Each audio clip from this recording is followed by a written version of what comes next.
नमस्कार दोस्तों, आज मैं आप लोगों के लिए कुछ ट्रिक भरी कहानी लेकर आया हूं जो ज्योग्राफी में शायद रटने के बजाय लिखकर, सुनकर और देखकर याद किया जा सके। एक ऐसा लाइन्स जो अगर 2-4 बार पढ़ लिया जाए तो 2-400 क्वेश्चन का आंसर चुटकी में दे सकता है। एक ऐसा पॉइंट्स जिसको लिखने में 10 पन्ने लग जाएंगे, लेकिन लाइन बनाने में सिर्फ एक ही लाइन काफ़ी होगा। तो दोस्तों, आज हमारी जो लाइन्स हैं वो ज्योग्राफी के एक अलग वीडियो, ये मेरा 11वां वीडियो होगा। इस तरह से मैंने अब तक ज्योग्राफी का पूरी सीरीज को भारत के दृष्टि से खत्म करते हुए आगे बढ़ रहा हूँ। आप हमारे ज्योग्राफी के पूरा सीरीज को देखेंगे तो पूरी ज्योग्राफी भारत के दृष्टि से खत्म हो जाएगी। दोस्तों, आज मैं जो वीडियो आपको देने जा रहा हूँ उस वीडियो में नदी घाटी परियोजना की बात की जा रही है।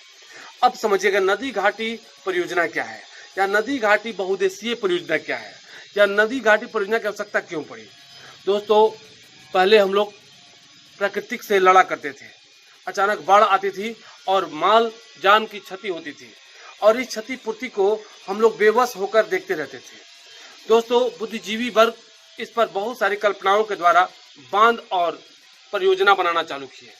उनका मानना था कि अगर नदियों को जल को रोक दिया जाए तो इससे मिट्टी के कटाव, वृक्षारोपण, सिंचाई, खेल या तरह तरह का बिजली उत्पादन या बहुत सारा तरह के और भी कार्य किए जा सकते हैं। तो इन्हीं नदियों के जल से अनेकों योजना बनाने के कारण इसका नाम पड़ा नदी घाटी बहुउद्देशीय परियोजना। लेकिन नदी घाटी पर बहुत सारा क्वेश्चन बनता है, जिसमें सभ्यताओं का भी हम लोग जानकारी लिए। नदी घाटी सभ्यता विश्व में 4 बनी, और इन नदी घाटी सभ्यताओं से नदी घाटी परियोजना पर आज हम लोग आ रहे हैं। नदी घाटी परियोजना का मतलब कि एक पर एक योजना बनाना परियोजना कहलाया, और उसी तरह से भारत में चारों दिशाओं में नदी घाटी परियोजना का बोलबाला देखा जा रहा है। लगभग सभी राज्य में नदी घाटी परियोजना का निराकरण किया जा चुका है। दोस्तों, बहुत सारी नदी है जो अपने ही नाम पर अपनी परियोजना बनाई है, लेकिन बहुत सारी नदी है जो किसी और नाम से बनी है और उस नदी पर बनी है। इस बात को समझना होगा कि कौन सी नदी स्वयं परियोजना बनाई है अपने नाम पर, और कौन सी नदी पर कौन सी परियोजना बनी है, या किस परियोजना का विवाद किस किस राज्यों से है, या कौन सी परियोजना किस राज्य में है, या किस परियोजना का नाम क्या क्या रखा गया है। तो आज उसी के तर्क संगत हम लोग व्याख्या करते हुए लाइनों के माध्यम से आपको जानकारी दे रहे हैं। जहाँ तक मैं आपको इस वीडियो के माध्यम से बताऊंगा कि मेरे पास 4 पन्ने की 4 सब्जेक्ट खत्म किया हुआ एक कहानी है, जिसमें मैंने एक पेज पर पूरा ज्योग्राफी, एक पेज पर पूरा पॉलिटिकल, और एक पेज पर पूरा इतिहास, एक पेज पर पूरा डेट हिस्ट्री, एक पेज पर पूरा साइंस। यकीन मानिए ये अद्भुत होगी। तो वो तो एक छोटी जानकारी है, जिनको ये चाहिए वो हमसे संपर्क कर सकते हैं।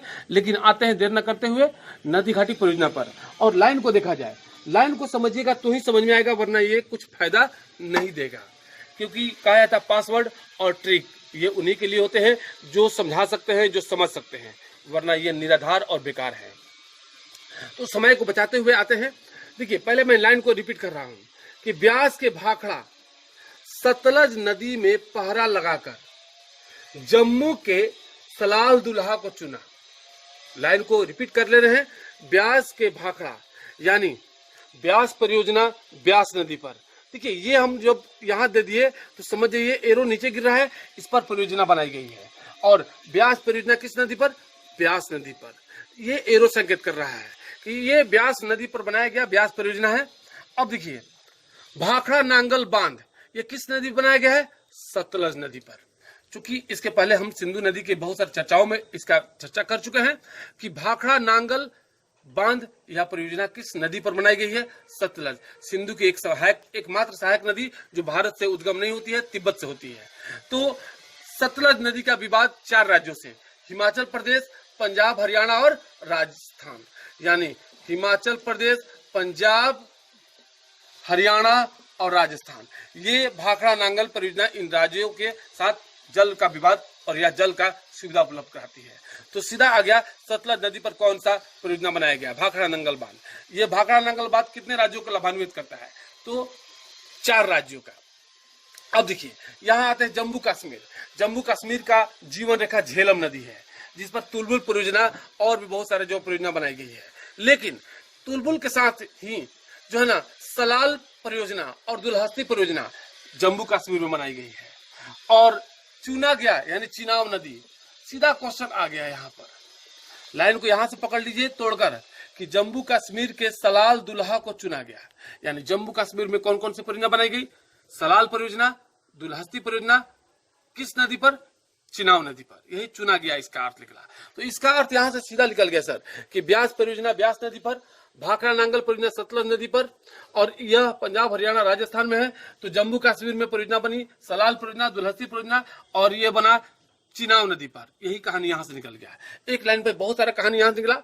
लेकिन अब दिखाते हैं हम लोग चंबल नदी का। चंबल नदी एकमात्र नदी है जो शुष्क प्रदेश से होकर बारहोमासी बहती है। यह सालों भर बहने वाली एकमात्र नदी है जो शुष्क प्रदेश से होकर बहती है और इस पर बहुत सारे परियोजना बनाया गया।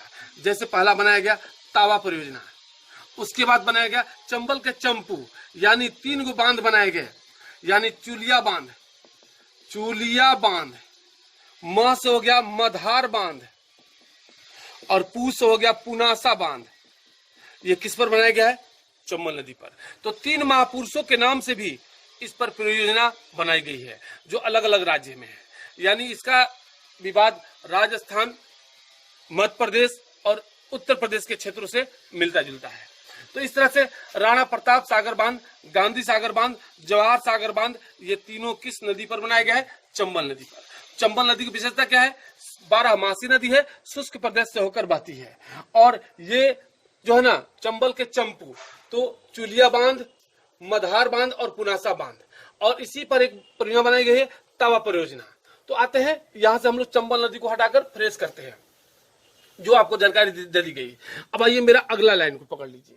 अब इस लाइन को फिर एक बार रिपीट करेंगे कि रामगंगा, यानी सीधा एरो नीचे गिरा दिए, गंगा की सबसे छोटी सहायक नदी है रामगंगा जो उत्तर प्रदेश में है। और यह महत्वपूर्ण क्वेश्चन भी है कि गंगा की सबसे छोटी सहायक नदी कौन है? रामगंगा, उत्तर प्रदेश में। और एरो नीचे गिर गया, इसका मतलब रामगंगा परियोजना किस नदी पर? स्वयं रामगंगा नदी पर। अब देखिए शारदा नदी पर, शारदा परियोजना किस नदी पर? घाघरा नदी पर। शारदा परियोजना, शारदा स्वयं नदी भी है और घाघरा भी नदी है। एक घग्गर नदी है जो राजस्थान में है, एक घाघरा है। तो यहां समझिएगा। अब ये परियोजना किस राज्य के लिए है? उत्तर प्रदेश के लिए। शारदा परियोजना किस नदी पर? घाघरा नदी पर, उत्तर प्रदेश में। फिर रिहमडन बांध, ये भी उत्तर प्रदेश में, बहुत इंपॉर्टेंट है। रिहमडन बांध किस नदी पर बनाया गया है? स्वयं रिहमडन नदी पर, और ये भी उत्तर प्रदेश में है। तो इसी तरह से देखिए अब आते हैं सोन। गंगा और सोन का मिलन होता है दानापुर में, और गंगा के ये सहायक नदियों में से एक है। तो इस सोन नदी पर कौन सा परियोजना बनाई गई? तो बाण सागर परियोजना, बाण सागर परियोजना। और सोन नदी का विवाद कितने राज्यों से है या लाभान्वित होने वाला राज्य कौन कौन है? तो मध्य प्रदेश, उत्तर प्रदेश और बिहार। तो यहां से समझ गया आ गया आपको कि सोन नदी पर कौन सा परियोजना बनाया गया? बाण सागर परियोजना। यह किन के राज्यों को लाभान्वित करता है? मध्य प्रदेश, उत्तर प्रदेश और बिहार को। और फिर आइए बिहार के ताव पर चंबल नदी में फेंका, यानी अभी बताया हमने तावा परियोजना किस नदी पर? चंबल नदी पर। तो यहां से भी कहानी आपका निकल गया कि तावा परियोजना किस नदी बनाया गया है? चंबल नदी पर। चंबल नदी पर 6-7 करीब बांध या परियोजना बनाई गई है, और यह राजस्थान से जो है ना मध्य प्रदेश तक विवाद लेकर चलती है या लाभान्वित होकर चलती है। तो यहां से लाइन को पकड़ लीजिएगा कि रामगंगा, शारदा के घाघरा, उत्तर के यूपी उत्तर प्रदेश के रिहंद नदी से सोन में बाण द्वारा मध्य प्रदेश, उत्तर प्रदेश और बिहार के ताव पर चंबल नदी में फेंका। मेरा ये दूसरा लाइन है जो अद्भुत है, आपके लिए इंपॉर्टेंट है परियोजनाओं को याद करने के लिए। बस 3 लाइन याद कीजिए और कम से कम इस पर 50 वो परियोजना आपको याद हो जाएगा, यकीनन 50 से ऊपर होगा। आइए अब आइए काकड़ी पारा परियोजना, बहुत फेमस है। काकरी पारा परियोजना, काकरी पारा परियोजना किस नदी पर है? उकाई नदी पर। और देखिए यहीं पर उकाई परियोजना भी है, उकाई नदी पर। और फिर ये ताप्ती नदी, ये सब किसकी सहायक नदी है? ताप्ती नदी का। तो सीधा कभी कभी ये भी डाल देगा काकरी पारा परियोजना किस नदी पर है? तो ताप्ती नदी पर। और उकाई परियोजना भी किस नदी पर है? ताप्ती नदी पर, जबकि ये दोनों सहायक नदी के रूप में आता है। तो इस तरह समझिएगा, काकरीपारा परियोजना और उकाई परियोजना ताप्ती नदी पर। और कभी कभी आपको ऑप्शन में ये भी डाल देगा उकाई नदी पर बनाया गया परियोजना कौन कौन है, तो ये भी डाल देगा। अब देखिए नर्मदा नदी, नर्म सरदार यानी नर्मदा, यह गुजरात का जीवन रेखा है। और मेघा पाटेकर नर्मदा बचाओ आंदोलन चलाई थी। क्वेश्चन पूछता है गुजरात का जीवन रेखा किसको बोलते हैं? नर्मदा नदी को। और इस पर सरदार सरोवर बांध बनाया गया है या परियोजना बनाया गया है। अब विश्व का सबसे ऊंचा मूर्ति स्टैचू ऑफ यूनिटी का निर्माण किया गया सरदार पटेल के याद में, जो गुजरात के अहमदाबाद में ही किया गया है। तो इस पर भी एक वीडियो बनाकर हम आपको देंगे। लेकिन नर्म सरदार का अर्थ क्या निकला कि नर्मदा नदी पर कौन सा परियोजना बनाया गया है? सरदार सरोवर परियोजना। किस राज्य में है? गुजरात में। अब देखिए महाराष्ट्र के गोद में तो गोदावरी दक्षिण की गंगा कहलाता है और दक्षिण का रीढ़ भी कहलाता है। दक्षिण का महत्वपूर्ण नदी भी है और भारत का दूसरी महत्वपूर्ण लंबी नदी है। तो इस तरह से गोदावरी की भी बहुत सारी विशेषता है। और गोदावरी पर जायकवाड़ी परियोजना बनाया गया है। जायकवाड़ी परियोजना किस नदी बनाया गया है? गोदावरी नदी पर, यानी जायकवाड़ी परियोजना। और ये कहां पर है? महाराष्ट्र में। नासिक के त्र्यंबक से निकलती है और बंगाल की खाड़ी में गिरती है। और सहायक नदियों के रूप में भीमा है और कोयना है। तो भीमा परियोजना किस नदी पर? भीमा नदी पर। कोयना परियोजना किस नदी पर? कोयना नदी पर। तो इस तरह से इस लाइन का भी हम लोग डिफाइनिंग कर लिए। अब आते हैं अंतिम लाइन, पश्चिम के मयूर यानी मयूराक्षी परियोजना, मयूराक्षी नदी पर। Mayurakshi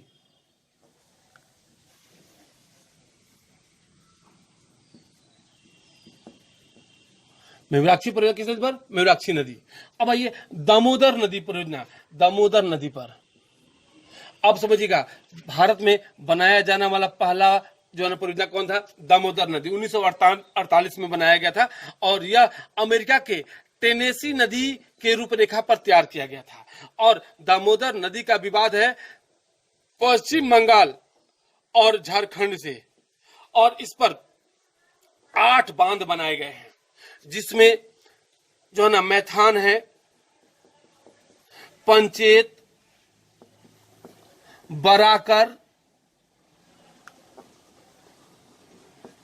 Tilaiya, Durgapur barrage, Asansol barrage. तो मैथान, पंचेत, बराकर, तिलैया, दुर्गापुर, आसनसोल, इस तरह से 8 गो बांध इस पर बनाए गए हैं। दामोदर नदी का विवाद किन 2 राज्यों से है? तो पश्चिम बंगाल और झारखंड से। यह कब बनाया गया? 1948 में भारत में बनाया गया। स्वतंत्र भारत का पहला परियोजना है दामोदर नदी। किस नदी के रूपरेखा पर तैयार किया गया था? अमेरिका के टेनेसी नदी, यूएसए के, इसी के रूपरेखा पर। और दामोदर नदी किसका शोक कहलाता है? तो पश्चिम बंगाल का शोक है। ये पश्चिम बंगाल का शोक कहते हैं दामोदर नदी को। क्वेश्चन डालता है। और दामोदर नदी स्वयं दामोदर नदी के नाम से परियोजना बनाता है। तो इस तरह से फरक्का बांध पश्चिम बंगाल में बनाया गया है, फरक्का नदी पर। तो ये भी समझिएगा कि पश्चिम बंगाल में कौन कौन बना? फरक्का, दामोदर नदी घाटी परियोजना और मयूराक्षी परियोजना। ये सब कहाँ है? पश्चिम बंगाल में। यहाँ लिखा हुआ है पश्चिम के मयूर यानी मयूराक्षी परियोजना, दामोदर घाटी परियोजना और फरक्का बांध परियोजना। इसका शॉर्ट नाम है DVC,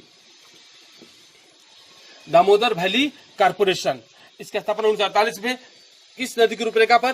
टेनेसी नदी। विवाद किन राज्यों के साथ? पश्चिम बंगाल और झारखंड के साथ। और इस पर बनाया गया महत्वपूर्ण बांध कौन कौन है? मैथान, पंचेत, बराकर, तिलैया, दुर्गापुर, आसनसोल। तो उस